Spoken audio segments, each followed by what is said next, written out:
What's something about your culture nobody knows? I'm from a small village where women who lie lose their tongues. I watched it happen to 3 women in my family before they came for me. No trial, no mercy, just the elder's son holding your arms down while his father held up his hot iron blade. My mother said it kept us pure, but really it just kept us terrified. Speaking never felt safe. Even if you were sure you were telling the truth, nothing could stop someone from accusing you of lying. My brothers would taunt me, threatening to tell my parents I'd told a lie if I didn't do their chores for them. To them, it was a joke. To me, it was a living nightmare. Every time I went to the marketplace, I saw tongueless women begging wordlessly for coins and getting dirt kicked in their faces. I would do anything to make sure I didn't become one of them. My sister lost her tongue when she was 15. This married man had been following her around, and when his wife asked if my sister had encouraged him, my sister said no. The guy admitted everything the next day, but somehow that made her the liar for denying it. They did it in our kitchen while I hid under the stairs. The sounds still wake me up sometimes.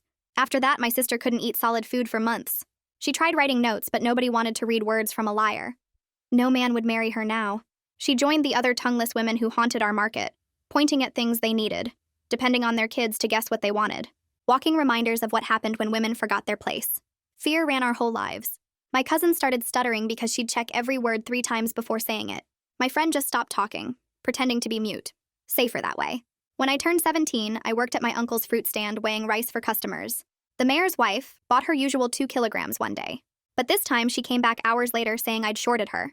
I knew I'd given her the right amount because I always measured twice. But it didn't matter. She was Haram Rais al-Baladia, and I was nobody. The elders came for me that afternoon. They searched me and found nothing, but she insisted I'd hidden the rice that I stole. Her word against mine wasn't even a contest. By sunset, they announced I'd face judgment at dawn. My mother didn't ask if I was innocent because it didn't matter.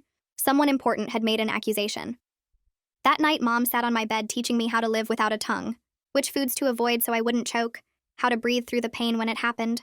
In the kitchen, I could hear them preparing the blade. The rasp of metal on stone and the heating of the fire went on for hours. I thought about running. The door was right there and the port city was only 2 days away.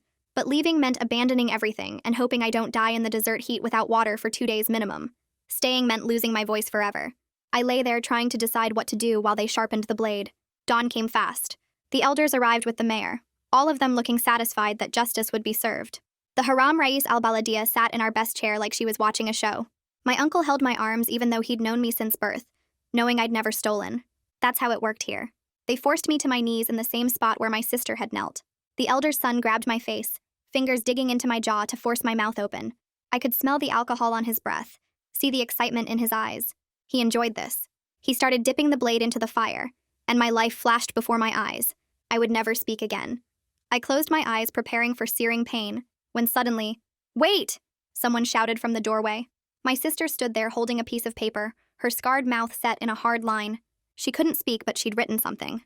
The elder took the paper and his face went dark as he read it. He looked at the mayor's wife, then at the mayor. She claims she saw Haram Rais al-Baladia at the market yesterday. Says she saw her take extra rice when she thought no one was looking. The mayor stepped forward, his face turning red. "My wife is no thief." He looked at my sister with cold eyes. "But you already lost your tongue for lying, and your sister is about to lose hers." The elder nodded slowly. "The tongueless woman writes lies to protect her sister. This changes nothing." He turned to his son. "Continue."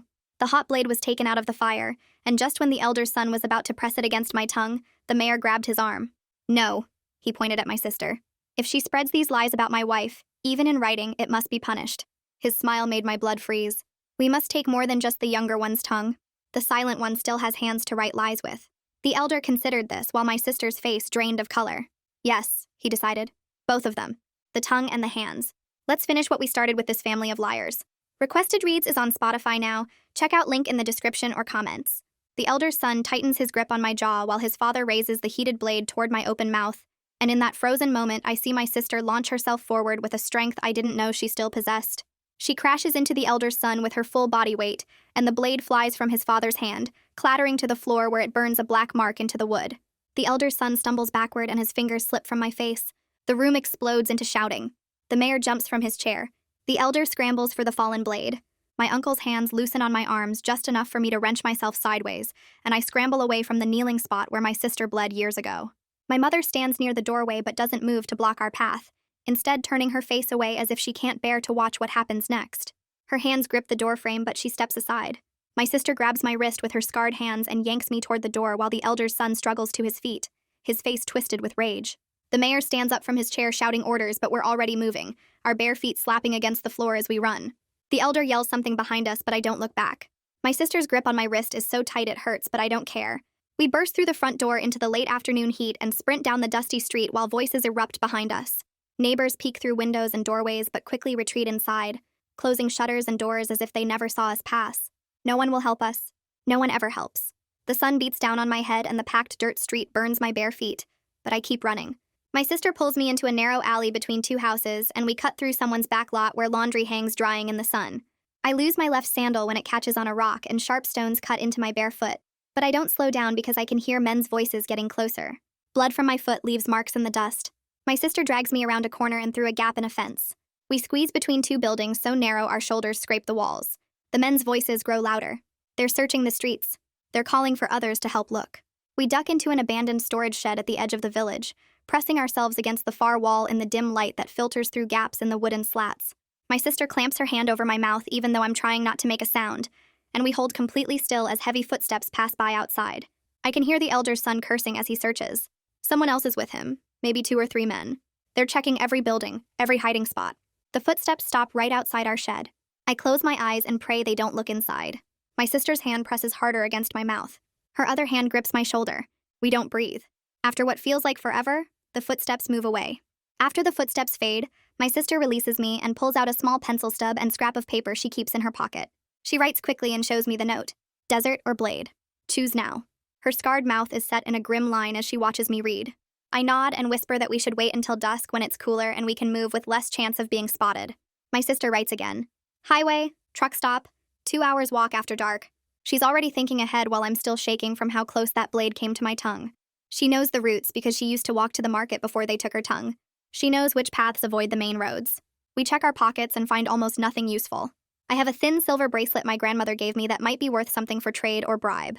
My sister has her pencil and paper, and the clothes on our backs are all we own now since we can never go home again. My foot throbs where the stones cut it. Blood has soaked through my remaining sandal. My sister examines the cuts and frowns. The afternoon drags on while we take turns sleeping in short shifts, our bodies cramping in the small space. My sister tears a strip from her sleeve and wraps my bleeding foot, her movements gentle despite her own pain from old scars that never healed right. The fabric helps stop the bleeding, but walking is going to hurt. Outside the shed, I can hear the village sounds continuing. People going about their day. Children playing, dogs barking, life moving forward like nothing happened. Like 2 women didn't just escape their own mutilation. The heat makes the shed feel like an oven. Sweat runs down my back and my throat is so dry it hurts to swallow.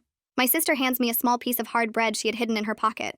It's stale and dusty, but I eat it anyway. She takes a tiny bite herself, then puts the rest away. We'll need food for the walk. The sun moves across the sky slowly. Every sound outside makes us freeze. Every voice that passes makes my heart race. But no one opens the shed door. No one finds us. As the light begins to fade through the slats, my sister writes out our plan on a new piece of paper. Stay off main road. Use back paths toward highway. Approach truck drivers at rest stop. Offer bracelet for ride to anywhere with city. It's not much of a plan, but it's all we have. We wait inside the shed until the light through the wooden slats turns orange and purple, and my sister pulls out her pencil again to write down what we need to do. Her handwriting is shaky but clear. Stay off the main road. Use the back paths toward the highway. Approach truck drivers at the rest stop. Offer my bracelet for a ride to anywhere with a city. She underlines the word anywhere twice, and I nod because I understand that anywhere is better than here. It's not much of a plan, but it's all we have. And when the sky gets dark enough that we can move without being easily spotted, we slip out of the shed into the warm evening air. The village is settling in for the night, and we can hear families inside their homes eating dinner and talking. We move along the edges of properties, staying close to walls and fences, and every time a dog barks, my whole body goes stiff. My sister grabs my arm and we freeze against someone's back wall until the barking stops. Then we keep moving toward the edge of the village where the houses spread out and the desert starts. A man's voice calls out somewhere behind us, and we drop behind a pile of old wood and wait with our hands pressed over our mouths. The voice gets closer, then fades away in a different direction, and we stay hidden for another few minutes before moving again.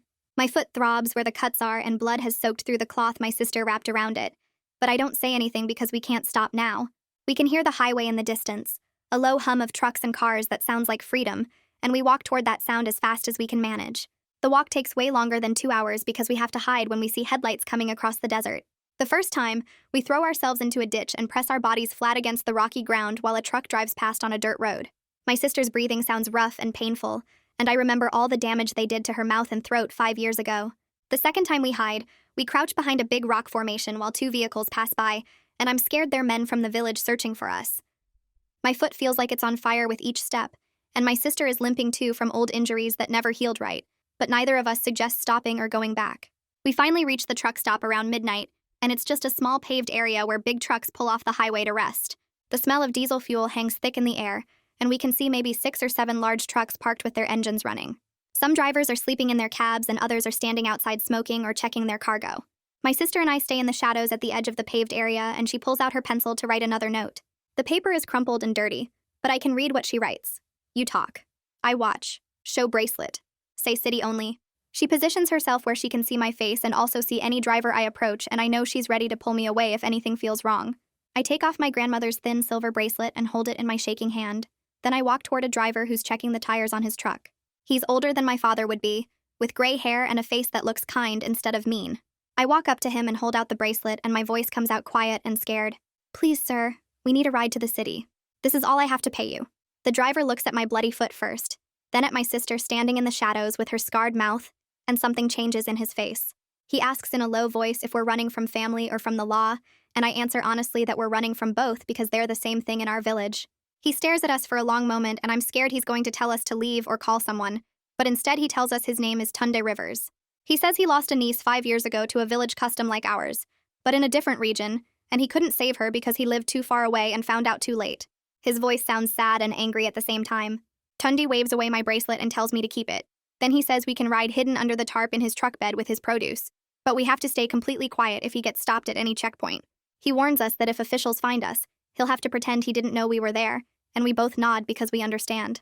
We climb into the back of his truck, and Tunde helps us burrow under a heavy canvas tarp that covers crates of melons and vegetables. The space is tight and dark and smells like dirt and diesel fuel, but it feels safer than anything has felt in days. We arrange ourselves between the crates so we won't roll around when the truck moves, and Tunde secures the tarp over us before walking back to the driver's cab. A minute later, the truck's engine gets louder and we start moving, pulling out of the truck stop and onto the highway. I feel every bump and turn in my stomach as we drive away from the only home I've ever known, away from the kitchen where they were going to cut out my tongue and cut off my sister's hands. My sister finds my hand in the darkness under the tarp and squeezes it 3 times, which is our childhood signal that means, I'm here with you. And I squeeze back 3 times to tell her the same thing. An hour passes in that cramped darkness and my legs start going numb from staying in the same position. The truck's engine has a steady rhythm that almost makes me drowsy despite my fear, but then I feel us slowing down and hear voices outside. My sister's hand tightens around mine as the truck comes to a complete stop. Through the gaps in the tarp, I can see bright lights and male voices are talking about checking cargo and seeing papers. Tunde's voice answers them, calm and friendly like he's chatting with neighbors about nothing important. He talks about the weather getting hotter and how the roads have more potholes this year, and one of the officials laughs at something Tunde says about his truck's bad suspension. My sister and I stay frozen under the tarp, barely breathing, while footsteps walk around the truck bed. Someone pats the canvas right above my head, and I feel my whole body go stiff with terror. But then the footsteps move away and I hear Tunde still talking about road conditions and delivery schedules. After what feels like forever but is probably only a few minutes, the truck's engine gets louder again and we start moving forward. My sister lets out a long, slow breath and I realize I've been holding mine too. We drive for hours more and my body aches from the cramped space between the crates. The smell of melons and diesel makes my stomach turn, and my cut foot throbs with every bump in the road. Somewhere in the middle of the night, the truck slows again and pulls off the highway. Through a gap in the tarp, I see bright lights and gas pumps, and Tunde gets out to fill the tank. I watch people moving around the gas station, mostly truck drivers like Tunde, and then I see a man standing near the building entrance. He's wearing the same kind of long shirt that men from our village wear, and something about the way he stands makes my blood go cold. I've seen him before at the marketplace talking to the elder's son. My sister sees him too, and her whole body goes tense next to mine. Tunde must notice something wrong because he finishes pumping gas faster than normal and climbs back into the cab. Instead of getting back on the highway we came from, the truck turns onto a different road. Through the tarp gap, I see a sign pointing to a longer route that goes around the mountains instead of through them. The detour will add time to our trip, but I'm grateful that Tunde saw the danger and changed course. The cramped position is making my sister's old scars hurt worse. I can feel her hands shaking next to mine, and I know the scar tissue in her mouth must be bothering her too from all the stress. I remember how our mother used to massage her fingers after the blade took her tongue, gentle circles on each finger to help with the pain. I start doing the same thing now, working my thumbs across her palms and fingers the way Mom taught me. My sister's breathing is fast and shallow at first, but after a few minutes it starts to even out. She squeezes my hand once to say thank you, and I squeeze back. We've been taking care of each other like this since we were kids. finding ways to comfort each other when our parents couldn't or wouldn't. During a quiet stretch of highway when there are no other vehicles around, Tunde's voice comes through the gap in the tarp. He tells us about his niece who lived in a different village with customs similar to ours. She was only 14 when the village elders came for her because someone accused her of lying about something small and stupid. Tunde's voice breaks when he describes how he lived too far away and didn't hear about what happened until it was already over. He couldn't save her because by the time he arrived, she'd already lost her tongue, and the village elders said the matter was closed. His niece died 2 years later from an infection that started in her mouth and spread. Tunde says he spent the last 3 years driving routes that take him past villages like ours, hoping he'd get a chance to help someone escape the way he couldn't help his niece. I want to tell him thank you, but my throat is too tight to speak, so I just press my hand against the tarp where his voice is coming from. The sky starts getting lighter and I can see the darkness under the tarp turning gray. We're moving through streets now instead of open highway, and through the gaps I see real buildings, tall ones made of concrete and glass instead of mud brick and wood. There are streetlights everywhere and paved roads without potholes and more cars than I've ever seen in one place. The truck slows and turns into a parking area next to a huge building with a red cross symbol on it. Tunde pulls into a spot and turns off the engine. Then he comes around to the back and lifts the tarp. The morning light makes me squint after so many hours in darkness. Tunde helps us climb down from the truck bed and my legs almost give out when I try to stand. He reaches into his pocket and pulls out some folded bills, pressing them into my hand. He points at the building and says the emergency room doctors here have to help everyone who comes in, no matter who they are or where they're from. He tells us to get our injuries treated and then figure out what to do next. Before I can thank him properly, he's already climbing back into his truck cab, and I watch him drive away, knowing he risked a lot to help 2 strangers. The hospital building is bigger than any structure I've ever been inside. My sister and I walk through automatic doors that slide open by themselves, and the emergency room is overwhelming with its bright fluorescent lights and busy staff in colored uniforms. There are people everywhere, some bleeding or crying, others just sitting in plastic chairs waiting. A woman at a desk asks what we need, and I show her my bloody foot and gesture at my sister. She types something into a computer and tells us to sit down, that someone will see us soon. We wait for maybe 20 minutes before a nurse calls my name and takes us to a small examination room with a bed covered in paper. A doctor comes in a few minutes later, a man who introduces himself as Wei Howard. He's younger than I expected a doctor to be, with kind eyes and careful hands. Wei treats my infected foot first, cleaning it with stuff that stings and wrapping it in proper bandages. Then he asks my sister if he can examine her scars, and she nods. Wei looks at her mouth with a small light, taking photos with a camera and writing detailed notes on a computer. He measures the scar tissue and documents everything he sees, his face serious but not disgusted like some people get when they see her. Wei asks gentle questions about what happened to us. His voice is soft and he doesn't rush us to answer. When I hesitate because I'm scared of what might happen if we tell the truth, Wei explains that he's seen cases like ours before. He says he works with people who've been hurt by their families or communities, and he knows how to document injuries in ways that can help later. He suggests we might want to make an official report to the police or social services. The idea makes my stomach drop because reporting means the village elders might find out where we are. I tell Wei, I'm scared that making a report will bring them here to finish what they started. Wei nods like he understands and says he'll note everything in our medical file either way, and that we can decide later if we want to use it for anything legal. A woman knocks on the examination room door and introduces herself as a hospital social worker. She explains that she works with a legal aid organization that helps people in situations like ours. She asks if it's okay to call someone who might be able to help, and when I nod, she takes out her phone and pages someone named Vivian Rashid. The social worker stays with us while we wait, asking basic questions about whether we have a place to stay or any family who can help. I tell her we have nowhere to go and no one to call. Within an hour, there's another knock on the door and a woman walks in carrying a worn briefcase. She has short gray hair and a serious expression that somehow feels kind instead of scary. She introduces herself as Vivian and shakes both our hands like we're important people instead of desperate runaways. Vivian pulls up a chair and sits down at our level instead of standing over us. She asks us to tell her what happened, and something about the way she asks makes me feel like she actually wants to hear the truth, instead of just going through motions. I start talking, and once I begin, I can't stop. I tell her about the mayor's wife and the false accusation, about the elder and his son with their heated blade, about my sister trying to protect me and how they decided to take both my tongue and her hands. Vivian listens without interrupting, and she doesn't flinch or look away when my sister shows her scarred mouth, or when I describe the blade being heated in our kitchen fire. When I finish talking, Vivian explains our options in clear, simple language. She says we can file for protection orders that would legally prohibit certain people from coming near us. We can press criminal charges if we want to, or we can just access shelter services while we figure out our next steps. She makes it clear that all of these choices are ours to make, that she's here to help with whatever we decide. My sister pulls out her pencil and paper and starts writing. She writes for a long time, filling both sides of the paper with her small, neat handwriting. She writes about what happened to her 5 years ago when that married man followed her around and his wife asked if she'd encouraged him. She writes about saying no and being called a liar even after the man admitted everything. She writes about the kitchen and the blade and the months of not being able to eat solid food. She writes about being treated like she was worthless because she couldn't speak anymore. When she finishes, Vivian reads everything carefully and then asks if she can keep the statement. My sister nods. Then Vivian turns to me and asks if I'm willing to give a recorded testimony about what almost happened to us.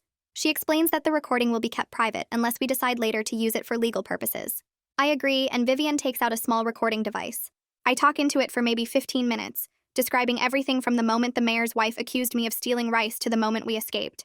My voice shakes when I describe the elder son holding my jaw open and the blade coming toward my mouth, but I get through it. When I finish, Vivian stops the recording and tells us this is the first time anyone has created an official paper trail that proves what happened. She says that matters more than we might realize right now. The next morning, Vivian drives us to the central police station in her small gray car that smells like coffee and paper. My sister sits in the back seat writing notes on her pad while I watch the city streets pass by. Still not used to how many people live here compared to our village. The police station is a concrete building with metal detectors at the entrance and officers in dark blue uniforms standing around looking bored. Vivian leads us to a desk where a tired-looking officer takes our names and tells us to wait. We sit on hard plastic chairs for almost an hour before another officer calls us into a small room with a table and recording equipment. The officer asks basic questions about where we're from and what happened, but he keeps frowning like our answers don't make sense to him. He calls in a translator even though we tell him we speak the language fine, and the translator sits there looking uncomfortable while we repeat everything we already said. The whole process feels wrong, like they're trying to make our story fit into forms and categories that don't match what actually happened to us. Vivian stays calm and professional, helping us clarify details when the officers seem confused about village customs and elder authority structures. My sister writes out additional information about the blade and the kitchen, and how many women in our village lost their tongues, and the officers take photos of her notes for their file. After 2 hours of questions and paperwork, the main officer tells us he'll need to contact the local station near our village to verify our claims. Vivian's expression doesn't change, but I see her jaw tighten slightly. We leave the station and sit in her car while she makes phone calls to someone she calls a provincial contact. An hour later, Wei shows up at the station carrying a thick folder of medical records. He walks into the building with confident steps, and I wonder if doctors just naturally look like they belong everywhere. Through the station windows, I can see him talking with the officers and laying out papers on their desk. He points to documents and photos, his hands moving precisely as he explains something. The officers lean forward to look at the evidence he's brought. Wei stays in there for 30 minutes, and when he comes out, he nods at Vivian through the car window. Vivian goes back inside and returns 20 minutes later looking frustrated. She starts the car and drives us to a coffee shop 3 blocks away. Inside the coffee shop, Vivian orders us tea and sits down heavily in her chair. She explains that the local police station near our village told the city officers this is a domestic tradition matter outside legal authority. The village officer said these customs have existed for generations, and that outsiders shouldn't interfere with local practices. Vivian pulls out her phone and starts making calls right there at the coffee shop table. She talks to someone named Hassan about provincial jurisdiction and cultural practice laws. She calls another person about human rights violations and federal oversight. She calls a third person asking about precedent cases. My sister and I sit quietly drinking our tea while Vivian works through her contact list with sharp, focused energy. By the time the sun starts setting, Vivian has connected with a prosecutor at the provincial level who apparently has been trying to build cases against villages that practice these brutal customs. She explains to us that this changes our strategy completely. Instead of going through local police who dismiss these cases, we'll work with provincial authorities who have broader power and less connection to village politics. It will take longer, she warns us, maybe weeks or months instead of days, but it has a much better chance of actual legal consequences for the elder and the mayor. The next afternoon, a woman named Ren calls Vivian's office while we're there organizing paperwork. Ren introduces herself as a reporter working on a story about traditional practices and modern law.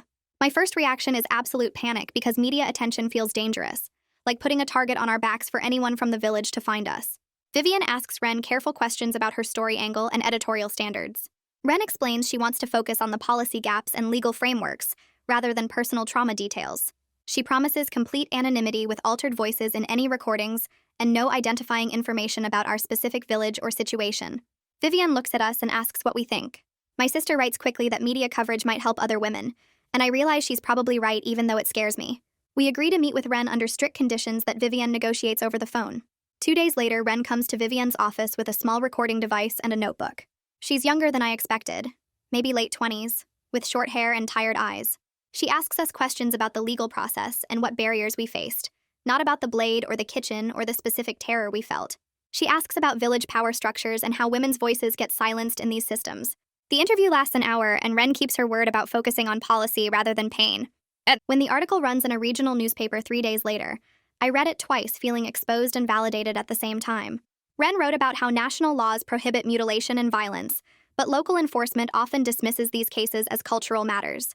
She interviewed legal experts about jurisdiction problems and discussed our case only as one anonymous example among several. Our specific details are changed enough that I don't think anyone from the village would recognize us, but the truth of what happened is still there in the facts she presents. The article generates immediate responses. Vivian shows us emails from people donating money to the legal aid fund that's helping with our case. Some donations are small, maybe 10 or 20 currency units. Others are larger. People write messages saying they want to help women escaping these situations. But Vivian also mentions, without showing us, that the news outlet received threatening messages from people defending traditional practices and calling the article an attack on cultural values. We know both reactions exist in the world. The morning after the article publishes, my phone rings from a number I don't recognize. I almost don't answer, but something makes me pick up. My mother's voice comes through tight with fear. She tells me the mayor is furious about the article even though it didn't name him specifically. She says the village is in an uproar with people arguing about whether the old customs should continue. She warns us never to try coming back because it's not safe. Then her voice drops to a whisper, and she says she's proud we got away, that she should have helped us escape years ago. The call ends abruptly like someone walked into the room. 2 hours later, Vivian's office phone rings and it's my mother again, this time calling from a different number. She tells Vivian she's sending something important. Minutes later, Vivian's phone buzzes with an incoming photo message. The image shows our kitchen with the blade being heated in the fire, and there's a timestamp visible on a wall clock showing it's from the night we escaped. My mother took this photo secretly while they were preparing to take my tongue and my sister's hands. The premeditation is right there in the image, the careful preparation, the heated blade ready hours before dawn.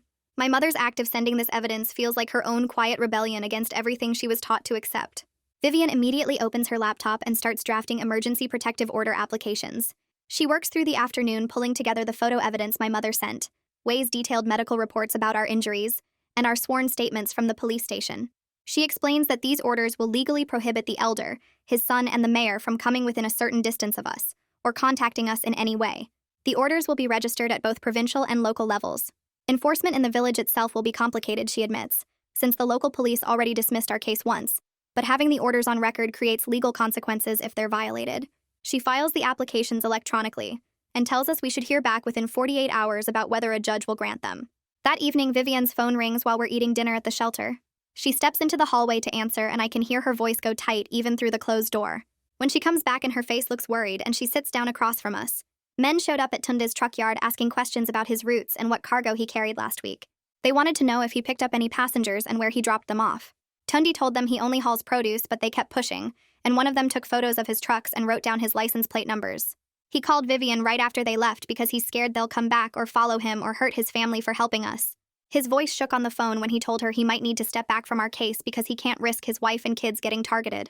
I feel sick hearing this because Tunde saved our lives, and now he's in danger because of us. My sister writes on her notepad asking if he's okay, and if we should do something to protect him. Vivian makes another call right there from the shelter dining room and talks to Tunde for almost 20 minutes. She tells him she doesn't need him to testify in person at any hearing or trial. An anonymous written statement describing the night he picked us up will be enough for the court record. He just needs to write down what happened, sign it, and mail it to her office without his return address on the envelope. No one will know his name or where he lives, and he won't have to appear anywhere publicly. Tunde agrees to send the statement, and Vivian promises to keep his identity protected in all the legal paperwork. After she hangs up, I tell her I feel terrible that someone who helped us is now getting threatened. She says this is what happens when powerful people feel cornered, but that we can't let fear stop us from seeking justice. The next morning, I wake up to voices in the shelter hallway and the sound of staff members moving quickly past our door.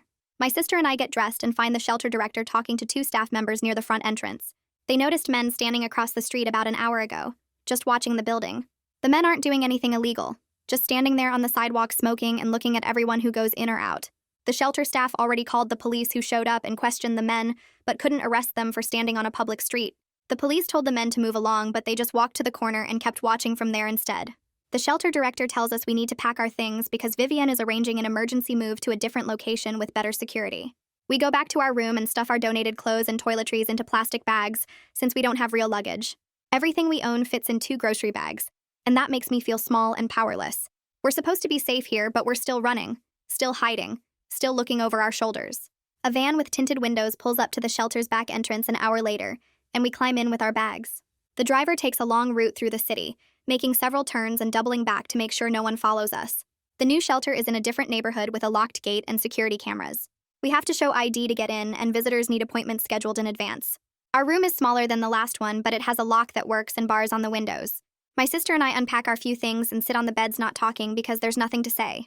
We thought we escaped when we left the village, but the fear followed us here. That night I fall asleep quickly because I'm exhausted, but the nightmares start around 2 in the morning. I'm back in our kitchen and the elder son has my jaw in his hands. I can smell the alcohol on his breath and see the heated blade coming toward my mouth. I try to scream but no sound comes out, and I wake up gasping with my jaw clenched so tight it aches. My sister is awake too, sitting up in her bed watching me with worried eyes. This happens every night for the next week. I'm scared to fall asleep because I know the nightmare is waiting. Wei calls to check on us and I tell him about the dreams. He says it's a normal response to trauma and gives me the number for a counseling group that meets at the hospital twice a week. The group is for people who've experienced violence and they have therapists who understand what we're going through. I write down the information, but I'm not sure I'm ready to talk about it with strangers. Ren's second article comes out 3 days after we moved to the new shelter. This one is different from the first because it focuses on laws and policies instead of personal stories. She interviewed lawyers and professors about how traditional village customs conflict with national laws that protect people from violence. The article talks about the gap between what's legal on paper and what actually happens in small communities where elders have more power than police. She mentions our case only briefly as one example among many, and she doesn't use any details that could identify us. Reading it feels less scary than the first article because it's about systems and rules, not about me and my sister specifically. The article seems to change the conversation online from people arguing about whether our story is real to people debating what the government should do about villages that still practice these customs. A woman from a provincial organization calls Vivian's office the next day. The group works on women's rights issues and they want to help with our case. They've been documenting similar situations for years, and they have files on at least a dozen other cases from nearby villages. Women who lost their tongues for supposed lying, women who lost fingers or hands, women who were beaten or burned for breaking traditional rules. The organization sends over thick folders of statements and photos and medical records that show this isn't just about our village. It's a pattern that happens in multiple places, and the legal system has mostly ignored it. Vivian meets with the organization's lawyers, and they agree to work together on our case. Having more evidence and more legal help makes everything feel more real and more serious. 5 days after we escaped from our village, Vivian drives us to the provincial courthouse for our hearing. The building is huge with marble floors and high ceilings that make every sound echo. We pass through metal detectors and security guards check our bags. The courtroom is on the 3rd floor and it's bigger than any room I've ever been in. Rows of wooden benches face a raised platform where the judge sits, and there are tables for lawyers and a separate area for witnesses. Everything feels formal and confusing with procedures I don't understand. The mayor's lawyer stands up as soon as we enter and immediately asks the judge to dismiss our case. He argues that since the defendants haven't appeared in court, and since everything happened in the village under traditional customs, the provincial court has no authority to issue orders. Vivian stands up and responds that the defendant's absence is exactly why we need protection orders, and that national law supersedes local customs when it comes to violence and bodily harm. The judge listens to both sides and asks questions about jurisdiction and evidence. I sit at the table next to Vivian, trying to follow the legal language but understanding maybe half of what they're saying. My hands are shaking and my sister keeps writing notes asking if we're going to lose. After almost an hour of arguments, the judge denies the dismissal motion. He says our case raises serious questions about human rights and traditional practices, and he's granting temporary restraining orders while ordering a full investigation into what's happening in our village. The orders prohibit the elder, his son, and the mayor from coming within 500 meters of us or contacting us in any way. Vivian squeezes my hand under the table and I feel something small shift inside me. Maybe the legal system can actually work for people like us. Maybe we're not completely powerless. Over the next 2 days, other women start sending statements to Vivian's office. Some are anonymous, just typed pages with no names attached. Others include photos of scars on tongues or missing fingers or burn marks. One woman sends a video of herself trying to speak with half her tongue gone, explaining what happened to her when she was 16. Another woman writes about watching her mother lose her tongue, and then years later losing her own. The statements come from different villages, but they all describe the same basic system where men decide if women are lying and punish them without trials or evidence. Together, they build a picture that shows this isn't rare or isolated. It's systematic abuse that's been happening for generations, while everyone pretends it's just culture or tradition. The next morning, Vivian calls me at the shelter saying my uncle left a message on her office line overnight. She plays it for me over the phone and I hear his voice, tired and rough like he hasn't slept in days. He says he wants to apologize for holding my arms that day, that he knew I never stole anything and he should have stood up for me. He says he'll testify about what happened if Vivian can guarantee the village won't come after him for speaking against the elder and the mayor. His voice cracks when he talks about watching them prepare the blade and knowing it was wrong but being too scared to stop it. I feel angry at him for his earlier weakness and relieved that he's willing to help now, and I don't know which feeling is stronger. Vivian tells me she can arrange protective measures for him if his testimony is solid, and I say yes because we need every witness we can get, even if I'm still mad at him for what he did. That same afternoon, Ren calls Vivian with something big. She's been digging through public records at the market office and found financial documents showing the mayor's wife has been skimming money from vendors for months. The rice she accused me of stealing was part of a bigger scheme where she used altered scales to cheat customers and pocket the difference. Ren found witness statements from 3 other vendors who saw her taking extra rice and produce, but were too scared to report it because of who she was.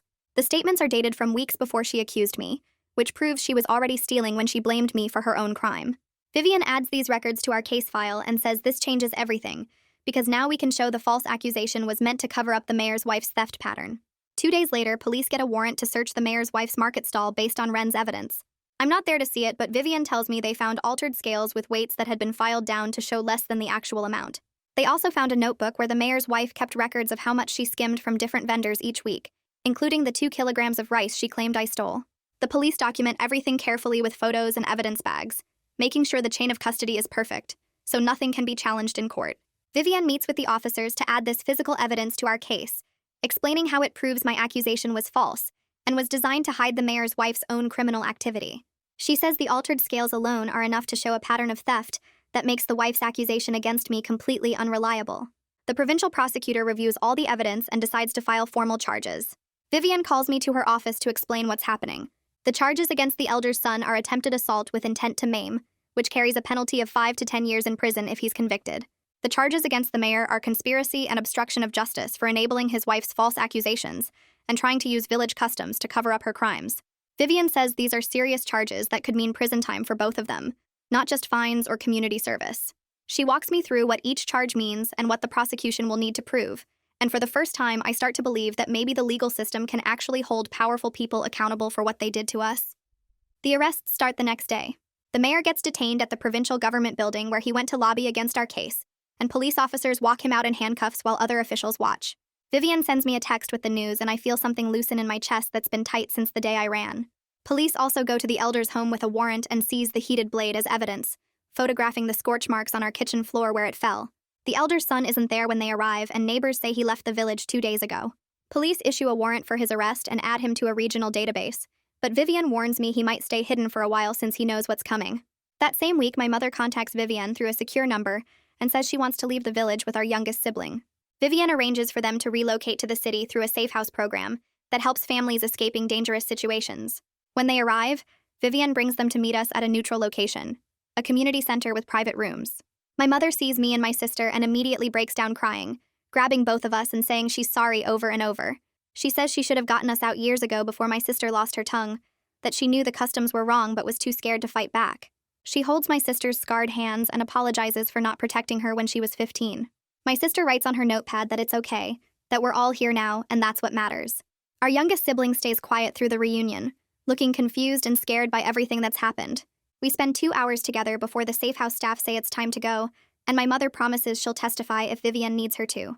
3 weeks after the arrests, the formal testimony hearing gets scheduled at the provincial courthouse. Vivian prepares us carefully, going over every detail of what happened, and making sure our stories match because they're true. The hearing day arrives and we enter through a side door to avoid any village supporters who might be watching. The courtroom has a privacy screen set up that hides us from the audience while we testify, though we can see the judge and lawyers. My sister goes first, writing her testimony on a tablet that gets projected on a screen for everyone to read. She describes watching the married man follow her when she was 15, being accused of encouraging him when she was rejected him, and then having her tongue cut out in our kitchen while I hid under the stairs. The defense lawyer tries to challenge her timeline, asking how she can be sure of dates from 5 years ago. But Vivian has prepared medical records from the village clinic that show my sister was treated for severe mouth trauma on the exact date she described. Then it's my turn, and I tell the whole story from the rice accusation to the blade being heated to my sister saving me at the last second. The defense lawyer pushes hard on why I didn't report the mayor's wife's theft earlier if I knew about it, and I explain that nobody reports powerful people in the village because reporting means punishment. Vivian backs me up with testimony from other vendors who saw the same pattern but stayed silent out of fear. The defense challenges Tunde's written statement, arguing it's unreliable since he won't appear in person to be cross-examined. The lawyer suggests Tunde might have made up his story to help us, that there's no way to verify he actually picked us up that night, or that we were really running from the village. Vivian signals to Ren, who's sitting in the gallery, and Ren brings forward a folder of documents. She's pulled highway toll records showing Tunda's truck passing through the checkpoint near our village at the exact time he said he picked us up. She also has truck weigh station timestamps from later that night showing his truck was heavier than usual, consistent with carrying extra passengers hidden under the tarp. The defense lawyer tries to argue this is circumstantial, but the judge seems impressed by how thoroughly the timeline has been documented. Ren's evidence turns Tunda's affidavit from a questionable statement into a corroborated account that matches all the physical evidence. Wei testifies next, and his medical documentation becomes the strongest part of our case. He describes examining my sister's tongue scars in clear, objective language, explaining how the scar tissue pattern is consistent with a heated blade injury that happened years ago. He shows photos of the scarring and explains why it couldn't have been caused by accident or disease. Then he presents his findings about my injuries from the day we escaped, including the infected foot and the jaw bruising where the elder's son grabbed my face. His testimony is calm and factual, just describing what he observed and documented without any emotional language. The judge asks several questions about his methodology and seems satisfied with Wei's answers. The defense tries to suggest my injuries could have happened some other way, but Wei has detailed photos with timestamps that prove when and how each injury occurred. His documentation makes our story undeniable because it's not just our word anymore. It's physical evidence that can't be explained away. After 2 days of testimony, the judge reviews all the evidence and makes his ruling. He grants permanent protection orders prohibiting the elder, his son, and the mayor from any contact with me, my sister, or any member of our family. The orders include a 500-meter distance requirement and ban any communication, whether direct or through third parties. He sets trial dates for the criminal charges against the elder's son and the mayor, scheduling them for 3 months out to give both sides time to prepare. Then he addresses the bail question and denies it for the mayor, ruling that his position of power in the village makes him a flight risk and a potential threat to witnesses. The mayor will stay in custody until trial. Vivian squeezes my hand under the table when the judge announces the bail denial, and I feel something like safety for the first time since this whole thing started. The protection orders are real and enforceable, and knowing the mayor can't come after us while he's locked up makes me believe we might actually be safe now. The shelter staff connects me with a job opening 2 days after the court hearing. A fruit wholesaler needs someone for inventory tracking and customer orders, and the work pays enough that I could save toward rent if I'm careful. The interview happens in a warehouse that smells like citrus and earth, reminding me of my uncle's stand but without the fear attached to those memories. The owner asks basic questions about my experience weighing produce and dealing with customers, and I answer honestly about working at the fruit stand before everything happened. He nods and says I can start Monday morning at 6, then shows me the inventory system on a tablet that tracks everything digitally instead of on paper. My sister enrolls in an assistive technology course at a community center that same week. The program teaches communication methods for people who can't speak, covering everything from basic sign language to apps that convert typed text into spoken words. She comes back from the first session with information about devices that could give her more independence, and I see hope in her eyes that wasn't there before. The course meets twice a week and costs nothing because it's funded by a disability services grant. My mother starts attending counseling sessions at a different community center across town. She goes every Thursday afternoon and doesn't talk much about what happens there, but she seems a little less tense each week. She finds work at a laundry service that operates out of a basement near our shelter, folding clothes and running pressing machines for hotels and restaurants. The owner doesn't ask questions about her background or require references, just watches her work for an hour and then offers her the job. Our youngest sibling enrolls in a city school where nobody knows about our village or our family history. The teachers treat them like any other kid, and they come home talking about math class and playground games instead of living in constant fear. Watching them just be normal feels like the best thing that's come out of leaving. The provincial government sends oversight officials to our village 3 weeks after the court hearing. They arrive with police escorts and legal authority to replace the entire village council. The new administrators post a formal decree in the marketplace condemning the tongue-cutting practice in language that leaves no room for interpretation. The decree states that anyone who attempts the practice will face immediate arrest and prosecution under national law, with prison sentences ranging from 10 to 20 years. Vivian sends us photos of the posted notices, and seeing those words displayed where everyone can read them makes something loosen in my chest. Some villagers grumble that outsiders are destroying their traditions and that the government has no right to interfere with local customs. Others stay quiet, but you can see the relief on their faces, especially the women who've been living in fear for years. An anonymous reporting system gets installed in the village during the same week the new administrators arrive. They set up a dedicated phone line that women can call without giving their names, and they install a lockbox outside the new administrative office where people can drop written reports without being seen. Within the first month, a dozen reports come in about various forms of violence and coercion that have nothing to do with tongue cutting, but show how deep the problems run. The reports describe forced marriages, stolen wages, beatings, and threats that kept women silent for years. Provincial investigators begin quietly following up on each report, interviewing witnesses and building cases. Vivian tells us about the reporting numbers during one of our check-in meetings, and knowing that other women are finally speaking up feels like something is actually changing. Ren publishes her third article focusing on the recovery process and policy outcomes rather than the trauma itself.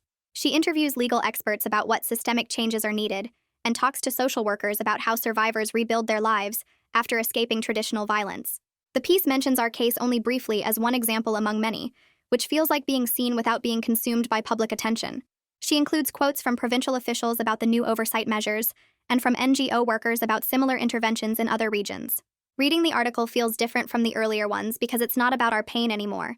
It's about what comes next and how to prevent this from happening to others. The mayor's wife issues a public statement through her lawyer 2 months after the protection orders get granted. The statement formally retracts her accusation against me and admits she took the extra rice herself to cover a gambling debt she'd been hiding from her husband. She offers financial restitution for the harm caused, suggesting an amount that Vivian immediately says is too low. Vivian negotiates back and forth with the lawyer over email and phone calls, pushing for enough money to cover our medical bills and contribute toward our housing deposit.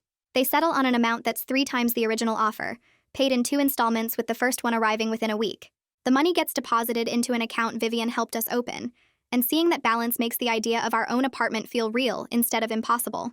The mayor accepts a plea agreement 3 months after his arrest. The terms require him to resign from the office permanently and accept a lifetime ban from holding any government position. He pays substantial fines that get split between the provincial treasury and a victim services fund, and he has to perform 200 hours of community service at a women's shelter in the city. It's not perfect justice because he doesn't go to prison, but Vivian explains that most victims of village customs never see any accountability at all. She says this outcome sends a message to other village leaders that enabling these practices carries real consequences. I think about whether it's enough and decide that watching him lose everything he valued counts for something, even if it doesn't undo what almost happened to us. The elder's son gets arrested after starting a bar fight in a neighboring town 4 months after we escaped. He punches someone over a card game dispute and the police get called. When they run his identification at the station, the outstanding warrant from our case pops up in the system. The officers execute the warrant immediately, and this time he's held without bail because he's already shown he'll run. Vivian calls to tell us the news, and I feel my shoulders drop with relief I didn't know I was carrying. Knowing he's in custody and can't come looking for us helps me sleep a little better at night, though the nightmares still come sometimes.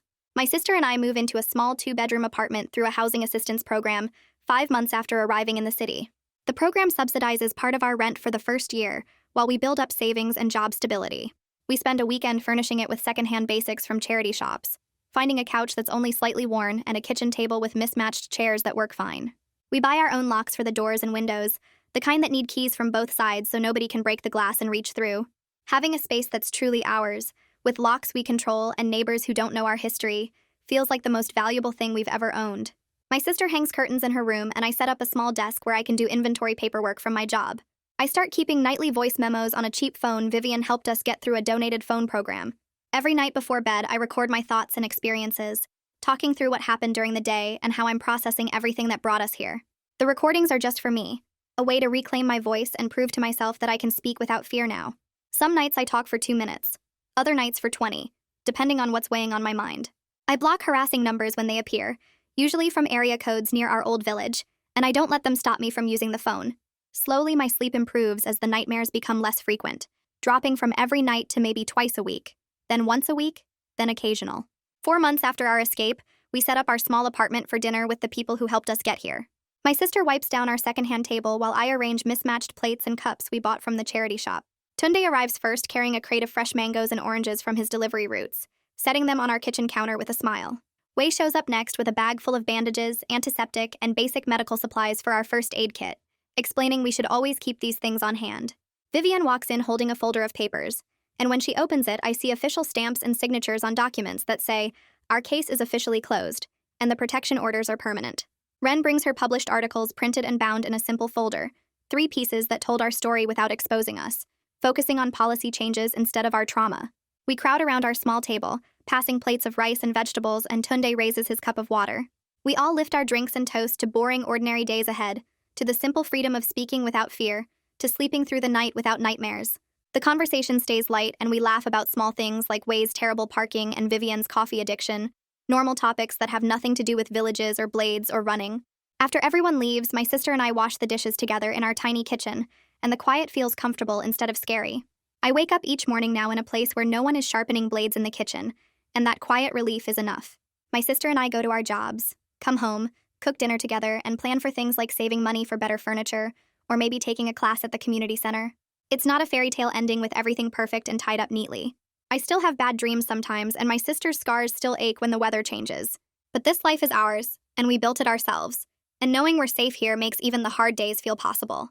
We don't have profound insights about justice or healing, just the daily routine of living without fear. And that turns out to be enough. Congrats on making it to the end without throwing your phone. Reward yourself by subscribing and letting the algorithm enable us again.